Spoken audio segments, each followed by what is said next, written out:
Okay, we are live, and apologies, this was supposed to be yesterday's video, Sunday's video, but I took a day off work yesterday, which is unheard of for me. So I took a day off, and so I'm doing the video today instead, this evening. So today's video is about avoiding the diet trap. Now, the diet trap is something I've talked about in other videos. It's something you can read about on my website.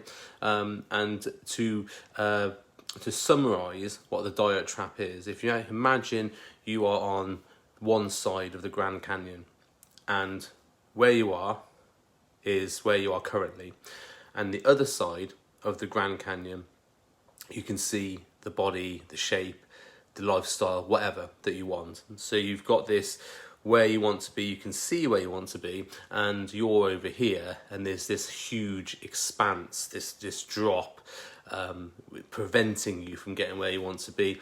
And in terms of how to get there, you can see a tightrope across the canyon. So you know, if you were to get across that tightrope, you would get to where you want to be. And the problem is, if we relate this to things in our lives which generally we want, we are people that walk the tightrope, because we can see it's the fastest way to get there, it's the quickest way to get there, and so we go across it as fast as possible to try and get to where we want to be, and the majority of the time this ends up in failure. Fall off the tightrope because we're not adept at walking on tightropes, fall into the Grand Canyon. If you survive, you have to make your way back up, and you're still where you want to be. Now, this can be related to a number of situations. For example, if you want to buy a car and you haven't got the money to buy it, you have to get on credit, which then puts you in other situations if you can't pay the credit bills. In a diet, it's a case of we do restrictive diets, very low carb diets, take out everything you want diets. I obviously relate it to dieting, and if you've read my book, you'll know that I talk about the prison diet. So the prison diet is where you do a diet which is restrictive, has loads of rules and regulations. You have to do certain amounts of cardio, perhaps cut out the foods you like, you're not able to eat after certain, all those blah, blah, blah, all those things that people put in place in their diets, rather than talking about a calorie deficit and eating foods that you like and balancing it with MyFitnessPal. Basically all the stuff that I've been talking about in the challenge and all the videos. So if you haven't watched those, go back and watch them. How to build your own diet using those videos. So we don't normally take the time to do that. We normally just go, right, well, I know that's where I want to be, and I know if I cut my carbs out or cut my calories out loads, I'll get there eventually, and I'm just going to flat out go. Blinkers on, flat out go. And the majority of the time we fail, we fall off, and we gain loads of weight back again, and we go back to the start, lick our wounds, pick ourselves up. A couple of months later, we're at it again. So, and this is the majority of people who do diets. The 95% of people who are always doing some sort of diet off and on, because they just haven't found the right thing to help them. So this video is about avoiding the diet trap. Now, I like to think of the way to cross the Grand Canyon. The most sensible way would be to build a bridge, a robust bridge that goes across the Grand Canyon that you can just walk over to get to where you want to be. Nice and easy. It takes time to build a bridge, you know, not as much time as firing a pitong across the Grand Canyon and trying to walk across like Batman. But if you build a bridge, if you build that solid bridge over the Grand Canyon, it means that you can very easily reach where you want to be. And the long term, if you find yourself on the other side of the Grand Canyon again, where you've maybe had a couple of holidays or whatever, let yourself go for a bit, you've got those systems in place to get you back over. I remember I talked about in previous videos about you fall to the level of your systems. This is exactly this, what we're talking about. If we put into place these things that help support us and help grow our habits so that we're doing the right thing consistently, 80% of the consistency, at a minimum, then we will fall to the level of our systems if we ever fall off, and we can literally get back to where we want to be very quickly by putting in place those systems again. So essentially falling off the wagon, getting back on as soon as possible. This is the I've gone for a weekend binge on food and then I'm back on the diet straight afterwards, or I've gone on an all-you-can-eat holiday for 2 weeks and come back and gone straight back onto the plan and lost more weight, which are situations I've had with clients. One of my clients, Christian, who's in the book, he did that. He had an all-you-can-eat weekend, all-you-can-eat 2 weeks in Barbados. He dieted about 6 months before, lost loads of weight, really committed. Talked about this holiday we were going on. We were like, let's just not restrict. Let's just make sensible decisions. Do a bit more exercise. Don't overeat the ice cream. Don't overdrink the wine or whatever. Make sensible decisions, and we'll deal with the fallout when they come back. And sure enough, he gained 7 kilos coming back, and then he lost it all again within 2 weeks, and then lost more weight afterwards. So essentially, had a diet break. And there's videos on diet breaks, so you can watch the diet break. So the idea is that if you build these systems like Christian did, then it's very easy to get back on afterwards. And I've done this with numerous other clients where we've built up those systems really in preparation for these situations where they go on holiday, they have family weekends, they have times they know they're not going to be able to eat properly because they're away from work or whatever.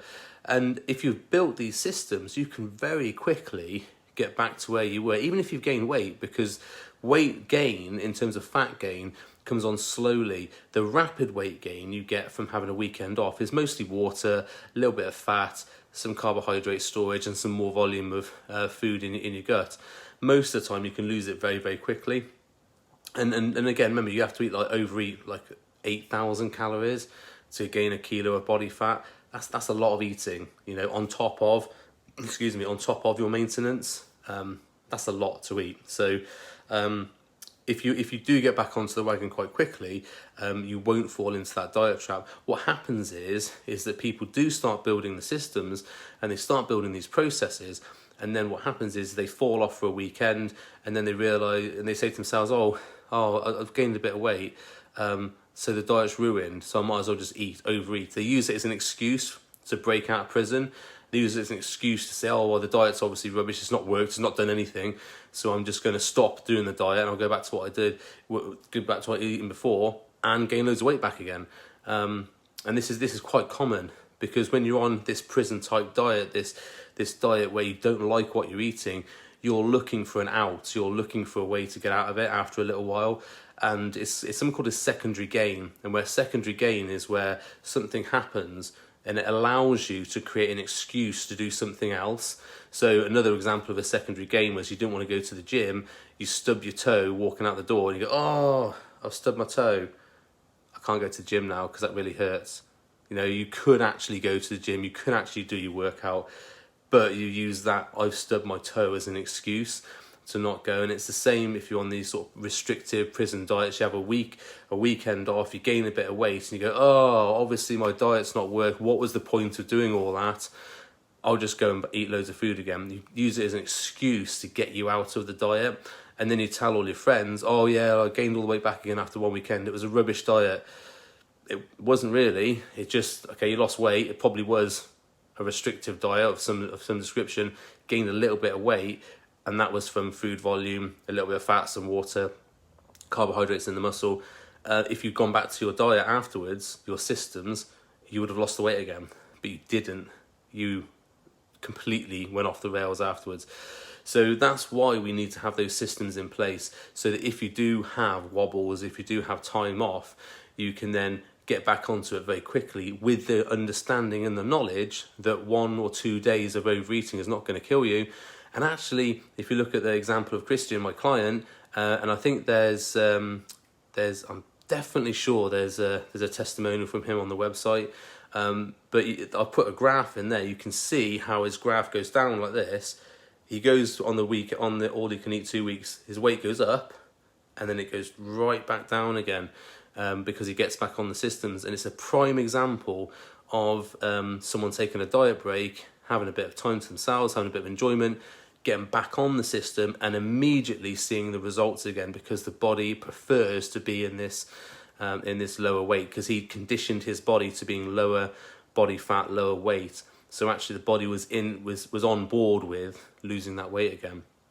So that is why you need to have systems in place, and that is why over the last 2 weeks I've been trying to sort of drill it into you to get these STAR challenges done, to get your steps logged, to start making votes for your leaner lifestyle. All these things, and logging your votes as well, all these things are your systems being built, you know, and it takes time to build habits. And I've done a video today on habit building and how to build habits for the long term. That'll be loaded up in a few days' time, the full video on YouTube. And it takes repetitive effort to get a habit built, to get a subconscious habit built. Like, you don't ride a bike the first time you've ever ridden a bike, but most of us watching this can ride bikes, and we don't even think about riding a bike. We just get on and do it. That is a system in place that we've learned to do, and we can do it any time. You know, it's just as easy as riding a bike, you know. It's but when we started learning as a child, it was incredibly difficult to learn how to ride a bike because we didn't have the skills, we didn't have the neural pathways built in our brain to register that we had to pedal and steer and look and all these other things you have to do. Same with driving a car. If you drive, you will know that the first time you got into a car, you're like, clutch, what, pedals, steering, don't crash into something. All these things, it's completely new to you, and your driving instructor's like, you know. But now, you just get in a car and off you go, you know. And some of us text when they drive, you know, thanks for doing that. And some of us drink and drive, which is not great. Obviously not, you know, hopefully no more people does that. Or people watching this don't do that. But the idea, the point there is you feel confident doing other things while driving, because driving is not now something you have to think about. It's ingrained in your subconscious how to drive, and you'll never unlearn that. Although if you haven't driven for a couple of years, you probably will be a bit rusty, you get back into it. But what happens when we build systems, the body lays down neural pathways in our brain to allow us to do those things. And then once you've done them again and again and again, it's about, I think it's like 10,000 iterations. Someone said it's something like 10,000 times doing it. Your body lays down those pathways, so it's very easy to do those things again, which is why it's so important that we did a 21-day challenge rather than a 7-day challenge, because you needed time to be able to restrict yourself, to log your steps, to do your vote sheet, all these things, these iterations towards being a leaner person. And so if you do fall off the tightrope or do fall off whatever in the diet trap, you've got those systems supporting you can get back on again. If you haven't, if you've literally just cut out all your food and I'm just going to restrict my food until I get lean, you know, no carbs before marbs, that sort of thing. If you're just straight blinkers on going for the goal, you've got nothing supporting you. So you will fall into the diet trap, because even if you get to where you're going to be, and this happens a lot, people lose the weight on these diets that they do, these 6-week transformation plans, you know, the Biggest Loser, those sorts of things. They lose all this weight, they get to where they're going to be, and it goes, yay, you lost all the weight. And then a couple of months later, they're fat again, because they've got no systems in place. And here's a fun fact. They tried to do a reunion of The Biggest Loser a couple of years ago, and they couldn't do the program because 75% of all the people had gained all the weight back again, because they had no systems. These people sort of like do all this exercise, or eat all this healthy food, everything else. It was just people barking orders at them. They weren't taking it in board. They were just doing what they were told, like sheep. And a sheep will never become the shepherd, because they're just getting told what to do all the time. And this goes for dieting. If you're just getting told all the time what you're doing, if you're not doing it for yourself, you'll never lay down those pathways, because learning is a different pathway from being told. Told is just do this, do this, do this. You go, okay, I'll do that. You know, there's no learning involved. If you're learning, if you're calculating your calories, if you're restricting yourself, if you're looking at foods that you like to eat and making sure they fit into your diet, if you're doing all these things, you are learning how to transform your body, how to transform your life, and you're building the systems. If you're just told all the time, and this is why places like Slimming World and, you know, whatever, all these other places, they just tell you what to do. You don't learn anything. You don't learn about why this works, or how I can adjust, or how can I adapt. It's just, you've got to do this, that's it, stick to the plan. And then when you come off, it's like, well, what do I do now? Because I've not learned anything. I've not learned any systems. I'm just on my own again. So then you put all the weight back on again, and then you go back to swimming world. Oh, I lost weight on swimming world or whatever. So you go back to it, and then you get told what to do again. So you lose the weight, and then you lose it, and then it's this vicious cycle where you never learn anything. So the whole purpose of this 21-day challenge is that you are learning how to do these things. So if you do have a wobble, if you do ever fall off, you're not falling all the way down to the bottom of the Grand Canyon on the diet trap. You are falling to a nice support hammock you've made there. Okay, get back on again. And once you've built that bridge over and you've got all those systems in place, you've done the 10,000 iterations of that task, it's very easy. And I've had clients who've worked with me before. They've lost weight, they've done everything else. They come back a few years later and say, oh, I've gained a bit of weight back. I need a bit of, guidance again. Can we start working together again? And we put those situations back into place. We get the systems reminded in their head because they know how to do it. They just need a bit of push to do it. And they lose weight really quickly because they already know how to do it. They're just needing that little bit of a push to get them to do it, an accountability partner to get them on the right track. That's all they need. They know how to do the stuff. They just need someone to guide them. And they lose weight very quickly. And okay, thanks Tom, I'm off to do my stuff now. And I've had clients come back to me. They work with me for normally someone works with me for about 8 weeks to 12 weeks. They sometimes work for a little bit longer to just lose that little bit of extra weight they want to lose. And then they feel ready to go, I'm ready now to do what I want to do. And I'm like, wicked.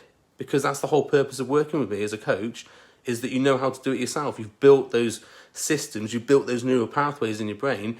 Now you're ready to do it yourself. I am happy when someone leaves me to say, I am confident about doing it myself, because my business model is not to, I just want to get people in for as long as possible and 6 months, 8 months worth of working with them while I try and figure out how to sell to more people.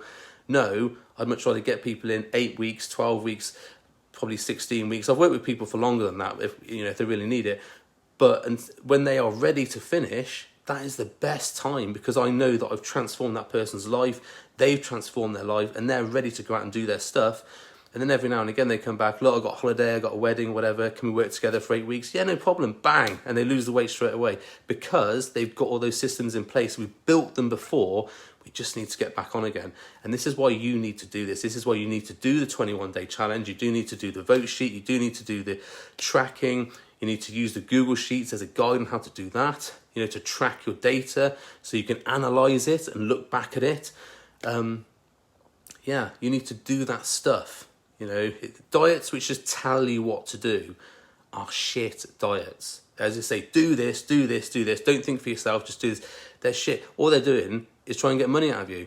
And then you lose the weight, you get it back away again, and then 6 months later they shoot you an email. Hey, how you doing? How's that weight loss? And you go, yeah, I'll just come back on. No problem. Come back on my diet. Let's do it. Let's work. Let's do this thing. Let's smash it. And then 6 weeks later, you've not learned anything. You lost the weight, you go back off. And then 6 months later, they send you another email. Hey, how are you doing? It's just blah, blah, blah, blah, blah. They're just making money, laughing all the way to the donut shop. So, might have gone off on a bit of a rant there. Sorry. So this was Sunday's video, and I didn't have the energy to do this rant yesterday, so I did it today.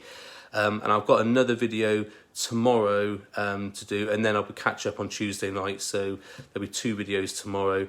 If you are watching this back on YouTube as part of the 21-day challenge, because if you're watching this live, I'm going to be hosting all these videos in a free training, which people can do at any time of their life, any time of the year. They can just hop on and do it for 21 days and get results. So if you are watching this back, please comment below. If you're watching on YouTube, comment there, like, share, do all the stuff so I get more reach and can help more people. And if you're not subscribed to my YouTube, go and subscribe. There's like 350 odd people in this group, and I know I haven't got 350 subscribers on YouTube. So go to YouTube, click the subscribe button and make me famous. Cheers. Have a great evening, and I'll see you tomorrow. Comments below.